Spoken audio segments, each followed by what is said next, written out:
کہ بنی اسرائیل کے تمام بچوں میں سے جو بچے لڑکے ہوں ان تمام کو قتل کر دیا جائے۔ اس کا ذکر قرآن کریم میں بھی ملتا ہے، جس میں اللہ تعالیٰ بنی اسرائیل کو مخاطب کرتے ہوئے کہتے ہیں کہ وہ وقت یاد کرو جب فرعون تمہارے بیٹوں کو قتل کر دیتا تھا اور بیٹیوں کو زندہ رکھتا تھا، اور وہ بڑا ہی سخت عذاب تھا۔ آپ یہاں سے سمجھ سکتے ہیں کہ فرعونی افواج بنی اسرائیل کی عورتوں کے ساتھ کیسا سلوک کرتی ہیں۔ یہی وجہ ہے کہ اللہ تعالیٰ نے اس کا اس پیرائے میں ذکر کیا ہے۔ ہم سب نے یہ واقعہ پڑھا ہوا ہے اور ہم جانتے ہیں کہ کیسے حضرت موسیٰ علیہ السلام کی پیدائش کے بعد ان کی والدہ نے انہیں ایک ٹوکری میں رکھ کر دریائے نیل کے سپرد کر دیا، جو فرعون کے محل میں جا پہنچی۔ فرعون کی بیوی حضرت آسیہ علیہ السلام نے انہیں گود لے لیا اور بے اولاد ہونے کی وجہ سے ان کی خواہش کو دیکھتے ہوئے اس وقت کا فرعون خود بھی مان گیا، اور یوں جس بچے کو قتل کرنے کے لیے ساری کوششیں کی جا رہی تھی، وہی بچہ فرعون کے محل میں فرعون کی گود میں اسی کے مال پر پرورش پا رہا تھا۔ ناظرین، جب حضرت موسیٰ علیہ السلام کی پیدائش ہوئی تو اسی وقت بنی اسرائیل میں ایک اور عام واقعہ بھی رونما ہوا۔ بنی اسرائیل میں ایک اور موسیٰ کی پیدائش ہوئی،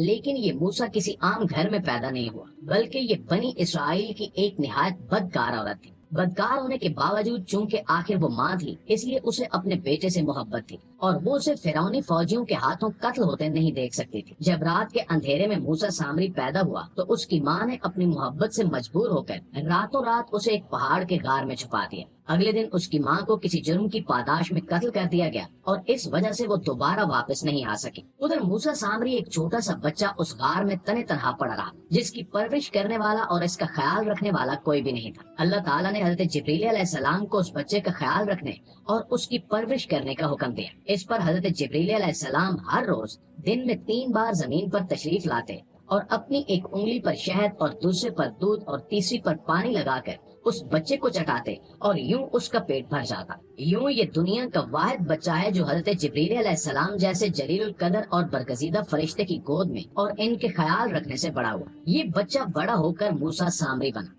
جب بنی اسرائیل فرعون کے ظلم و ستم سے تنگ آ کر مصر سے بھاگ نکلے اور کنعان یعنی موجودہ فلسطین میں آ کر پناہ لی، تو اس وقت بنی اسرائیل کے ساتھ موسیٰ سامری بھی آ گیا۔ یہ موسیٰ سامری وہی ہے جس کا اللہ تعالیٰ نے اشارتاً قرآن کریم میں بھی ذکر فرمایا ہے۔ کنعان میں آنے کے بعد حضرت موسیٰ علیہ السلام 40 راتوں کے لیے اللہ تعالیٰ سے کلام کرنے کے لیے کوہ طور پر تشریف لے گئے اور اپنی قوم کو جاتے ہوئے یہ نصیحت کی کہ میرے جانے کے بعد اللہ رب العزت کے احکام کی پیروی کرتے رہنا اور میرے واپس آنے کا انتظار کرنا۔ حضرت موسیٰ علیہ السلام نے جاتے ہوئے اپنے بھائی حضرت ہارون علیہ السلام اور اپنے چچا زاد کزن حضرت یوشع بن نون علیہ السلام کو بنی اسرائیل پر نگہبان مقرر کیا اور انہیں بنی اسرائیل کے تمام معاملات کا ذمہ دار ٹھہرایا۔ حضرت موسیٰ علیہ السلام کے وہاں سے چلے جانے کے بعد ان کا رعب اور دبدبہ بھی بنی اسرائیل کے دلوں سے ختم ہو گیا، ورنہ بنی اسرائیل حضرت موسیٰ علیہ السلام سے بہت زیادہ خوف کھاتے تھے۔ اس کی وجہ یہ تھی کہ حضرت موسیٰ علیہ السلام بہت ہی غصہ کرنے والے انسان تھے اور انہیں اللہ کی چھوٹی سے چھوٹی نافرمانی اور گناہوں پر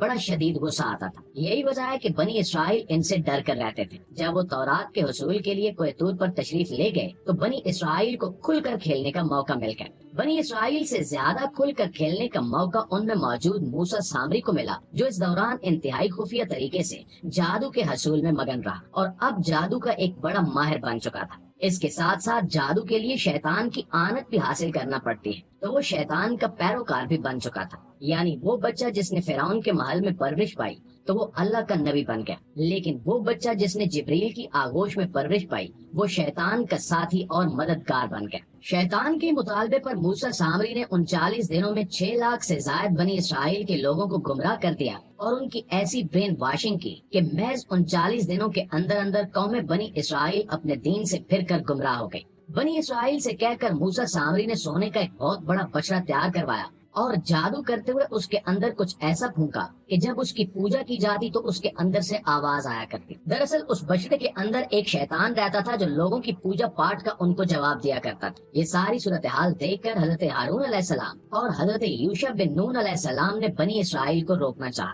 لیکن بنی اسرائیل ان کی بات کہاں ماننے والے تھے۔ انہوں نے حضرت یوشع بن نون علیہ السلام کو قتل کی دھمکی دی اور ان کو اچھا خاصا مارا پیٹا۔ یہ دیکھ کر حضرت ہارون علیہ السلام بھی خاموش ہو گئے اور اللہ سے دعا کرنے لگے کہ وہ جلد از جلد موسیٰ علیہ السلام کو واپس بھیج دے کہ وہ خود آ کر اپنی قوم کو سنبھالے۔ ان چند دنوں میں بنی اسرائیل بڑے پیمانے پر اس بچڑے کی پوجا کے عادی ہو گئے اور اللہ کی نعمتوں، اس کی عطاؤں اور اس کی طرف سے بھیجے جانے والے من و سلوا اور اس کے دیگر احسانات کو بھول کر اللہ کے ساتھ شرک کرنے لگے۔ 40 دنوں بعد جب موسیٰ علیہ السلام واپس آئے اور اپنی قوم کو اس حال میں پایا تو انہوں نے اپنی پوری قوم پر سخت غصہ کیا اور اپنے دونوں بھائیوں حضرت ہارون علیہ السلام اور حضرت یوشع بن نون علیہ السلام پر بھی شدید غصہ ہوا۔ جب انہوں نے انہیں پوری صورتحال سے آگاہ کیا تب انہوں نے قوم کو بڑی سختی سے اس کام سے منع کیا۔ سونے کے اس بچڑے کو توڑ پھوڑ کر جلا کر زمین میں ملا دیا گیا اور موسیٰ سامری کو حضرت موسیٰ علیہ السلام نے بددعا دی اور بنی اسرائیل سے نکل جانے کا حکم دیا۔ بنی اسرائیل کو شرک میں مبتلا کرنے کی پاداش میں موسیٰ سامری پر اللہ کا بڑا ہی دردناک عذاب نازل ہوا اور اس کے تمام جادو الٹ کر اسی کے اوپر پڑ گئے۔ یہ انتہائی تکلیف اور اذیت کا شکار ہو کر اس دنیا میں پاگل ہو گیا اور چٹانوں سے سر ٹکراتے ہوئے دیوانگی کی اسی حالت میں مر گیا اور اگلے جہان پہنچ گیا جہاں اللہ نے اس کے لیے مزید دردناک عذاب تیار کر رکھا ہے۔ ناظرین گرامی، اس واقعے سے ہمیں ہدایت کی اہمیت کا علم ہوتا ہے اور ہم سمجھ سکتے ہیں کہ کیسے ہدایت پر رہنے والا شخص جس کا دل صاف ہو وہ کامیابی پا سکتا ہے۔ جیسا کہ ایک موسیٰ فرعون کے محل میں رہتے ہوئے بھی شہزادے کا لقب پا کر بھی دل کے حوالے سے سچا اور صاف رہا تو اللہ تعالیٰ نے اسے قوم بنی اسرائیل کا نبی بنا دیا، جبکہ دوسرا موسیٰ جو قوم بنی اسرائیل میں سے ہی تھا اسے اس کی بد چلنی اور بد فطرتی کی وجہ سے ایمان سے محروم کر دیا گیا، حالانکہ اس نے حضرت جبریل علیہ السلام جیسے جلیل القدر فرشتے کے ہاتھوں میں پرورش پائی تھی۔